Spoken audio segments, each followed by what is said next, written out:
Hello hi అందరికీ welcome to my channel. It's me Rajeshwari.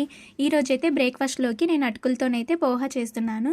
ఎలా చేసుకోవాలో చూద్దాం. ముందుగైతే 2 కప్పుల అటుకులు తీసుకొని వీటిని ఒక గిన్నెలో వాటర్ తీసుకొని బాగా వాష్ చేసుకోవాలి.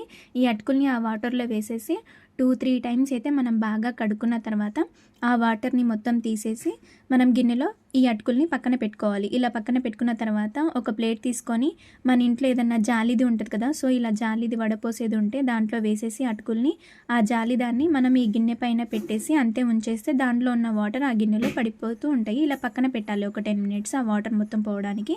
ఇప్పుడు దాంట్లోకి ఒక ఆనియన్ తీసుకొని మనమైతే చిన్న చిన్న ముక్కలుగా కట్ చేసుకోవాలి.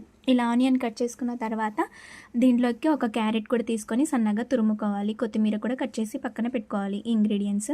ఇప్పుడు పొయ్యి మీద ఒక ప్యాన్ పెట్టుకొని దాంట్లోకి పల్లీలు, జీడిపప్పు, ఆవాలు, జీలకర్ర వేసుకొని అవి గోల్డెన్ కలర్ వచ్చిన తర్వాత కరివేపాకు కూడా యాడ్ చేసుకోవాలి. ఇందాక కట్ చేసుకున్న ఆనియన్స్ కూడా వేసుకొని ఒకసారి కలుపుకొని దీనిలోకి మనం తగినంత సాల్ట్ వేసుకోవాలి. ఇక్కడ నేను ఇంగువ కూడా యాడ్ చేసుకుంటున్నాను. ఇవి బాగా కలిపిన తర్వాత దీనిలోకి క్యారెట్ తురుము, కారానికి తగినంత పచ్చిమిర్చి కూడా యాడ్ చేసి బాగా కలుపుకొని ఇందాక అటుకులు పక్కన పెట్టాం కదా, సో వాటర్ పోయే వరకు అవి కూడా వేసుకొని బాగా కలుపుకోవాలి. ఒక 10 మినిట్స్ మగ్గిన తర్వాత లాస్ట్లో కొత్తిమీర వేసుకుంటే మనకైతే వేడివేడిగా ఇక్కడైతే పోహా అయితే రెడీ అయింది.